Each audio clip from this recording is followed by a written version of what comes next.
Hey, how's it going? Um, I decided to make a video, just kind of giving two.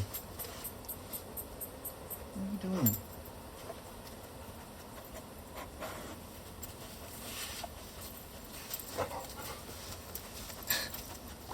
I was saying I decided to make a video to kind of just outline two. Stop, dude. Enough. Hey, sit. I don't know what she's doing, but as I was saying, I decided to make a video to outline two, really, really useful ways to, like, dramatically improve your mental health. And, like, I personally use these two methods, and it's not something that... Hey! It's not something that is only for, people who are depressed or in a really bad way. This is helpful for absolutely anyone and everyone, and I recommend it for no matter how happy, healthy you are. These are the two most important things that I personally use in order to, get my headspace correct. If I'm having a bad time, I go and do this. But it's really for anyone if you want to just overall increase your quality of life. And the first of the two things that I believe is probably the best is to... So sorry, she's just... As you can see, she's loving it. Is to get out into nature. That's where I'm at the moment. And it doesn't even have to be out into nature, it just has to be just to get out, leave the house. To just leave the house. And I'm sure, like, every single person can relate to this. There's been times where, you've been sitting at home and you haven't been doing much. You've been maybe, playing video games or watching a TV show or something, and your mum comes along and she's like, go walk the dog, and you're like, I'm in an iron about it. You kind of want to keep playing your video game, or you keep watching this TV show, but in the end you decide, all right, I'll walk the dog.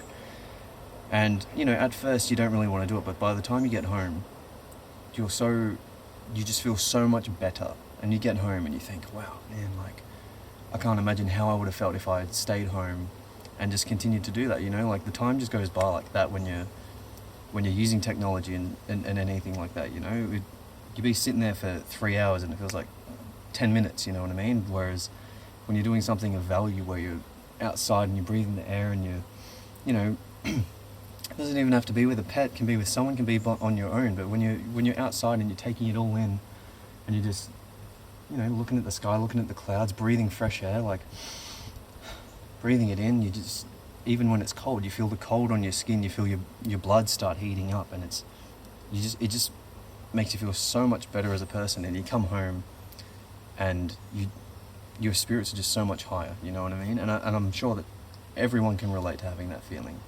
And so my first piece of advice is to just get outside. It doesn't even have to be on a walk. It doesn't have to be anything. It just might be... It's easier to do when it's warm, but you might be, when it's warm, like sitting at home and you're watching a TV show, or you're there with your bowl of cereal just watching Netflix or something like that. But instead of doing that, just go out into your backyard, sit in the sun and just breathe, read a book in the sun, just take in vitamin D, because vitamin D is a very important thing that everyone needs to have. And that's why the winter blues exists, because people aren't going outside as much, they're not getting the vitamin D that they're supposed to be taking in, and it causes a form of depression for people. And so, like, leaving the house is one of the most important things. Like, you sleep there. That's a third of your life in that house. You wake up in the house, you go to bed in the house, you come home to the house, you're constantly in the house, otherwise your workplace. And so that leads to my second piece of advice, which is, and this is absolutely paramount, and I know that for some people it can be very confronting. I've known a lot of people that I've recommended this to, and the idea of it has given them anxiety, but the second, probably most important thing besides getting vitamin D and leaving the house is to have a journal. And I came across this a while back.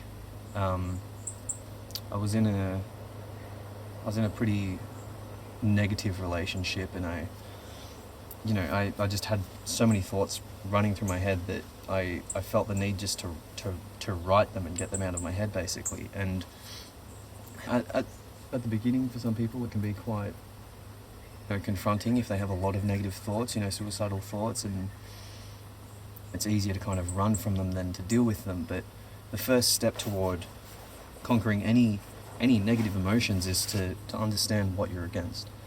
And this comes with anything. Like, if you're ever feeling a negative emotion, like I can't stress how much easier it becomes to deal with when, and I'm not talking about typing it out, I'm talking get a pen or a pencil and a piece of paper and write this out, because it's so easy to, and especially these days with, it's been beaten to death, the whole technology thing about how we're in this addictive culture where everything's just so quick. Like, you listen to, like, the attention span is so small that it's so easy to take in so much information and data and not be able to process it, that it becomes overwhelming, and it can just build up in your head, and you're not able to focus properly. You're not able to focus on the things that you need to do, and it you'll be at home when you should be relaxing, and you'll be thinking about all these things that shouldn't be entering your mind.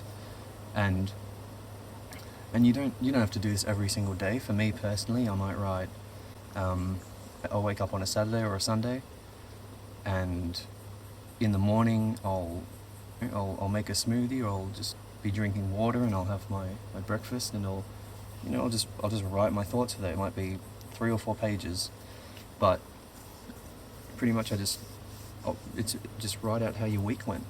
Write what you're excited about. Write what developments are happening for you. Are you going for a new job? Was work good? Are you, have you begun making a piece of art? Have you begun writing some music? Is your band going well? Are you entering a competition of sorts? Write all the things you're excited about, and then also write the things that have you worried. Like, are you stressed about money?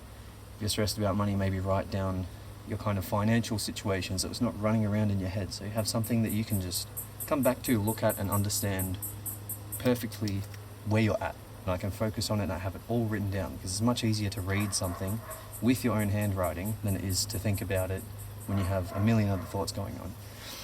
And another thing that's great as well is that you can do both of these things at once as well. You can go out into the bush, or you can go out into the backyard. You can go down to the beach, sit in the sun, and you can write these thoughts out, and you'll be thinking positive thoughts as well, because you're in a lovely environment. As I said, these are just 2 of the most important ones that I've personally found work for me, and for people who do them, they know the power of this as it is. And there's so many different things which I'm going to touch on in future videos, of different small ways to improve your mental health and to achieve. Like, I don't believe in just existing, you know what I mean? Like, I believe in loving your life. I believe in waking up and feeling absolutely energized with how much just energy and excitement and power that everyone has within themselves. I don't believe in the whole work 9 till 5 at some job that you're not too happy with, but the money's okay, so you eventually get married and have kids and work until you retire at 55, and then just sit there and watch your grandkids growing up. I don't believe in that. I believe in becoming a healthy person mentally and physically, and making the absolute most of your life. I've been in spots where I've felt depressed, and I've been in a place where I haven't known what I'm meant to do, but I've known that there's something bigger for me to achieve. It doesn't take years for everyone, I don't want to say that, but you have to take the small steps in order to start taking the bigger steps. And getting out to nature and breathing fresh air and just getting out of the rut of being at home all the time, and being able to write down your thoughts and think about them and process them, it opens the doorways to so many more more ways you can achieve what you need to. Like, it allows you to begin meditating, let's say. When you begin meditating, you can start focusing even further about where you want to get, what's going on in your life, how you want to develop as a person, how you're developing as a person, how you've reached certain personality traits that you've gone through in the past. These are all things to write about also, you know? Like, I certainly know that I've had times where there's bees. I've had times where I've done something, I've said something to someone, or I've made an action towards someone, and I've thought, you know, that was mean. I don't like that I did that. Why did I do that? And so I've come home and I've sat down with my journal and I've written down about it, and I've thought, okay, what could have made me act that way? And you can, you know, when you have these resources available to you, you can delve so deep into how you've become as a person, or what events in your life have molded who you are. And it gives you the power it gives you so much power in creating who you want to be in the future. Either way, I'm going to leave it at that. I hope this video has helped you. I'm going to be making a lot more. This was kind of this is something I've been wanting to do for a fair while, which I've just haven't really gotten around to. But I hope this has helped. I'll quickly give you this is one of my favourite little spots to kind of come around in. I'm sitting in my bag because it's a bit muddy, but I'll give you a quick look at what's around. It's really nice. Sorry, I accidentally ended the last video, but it's really nice around here. This is close to kind of where I grew up. Well, this is right next to where I grew up as a kid. But it's in Mount Martha, Australia. And this is kind of a bit out of the way, like I have to kind of come down and get into this area, but I spent a lot of my childhood down here, like playing with friends, and it's a place I like to come to. There's a couple of houses that are kind of close to it, so you can hear everything echo, but she's been misbehaving all day, but she likes to come down here and run around. But anyways, I hope you've enjoyed the video, and yeah, if you like it, I'll be making a lot more, so feel free to subscribe, and until then, peace.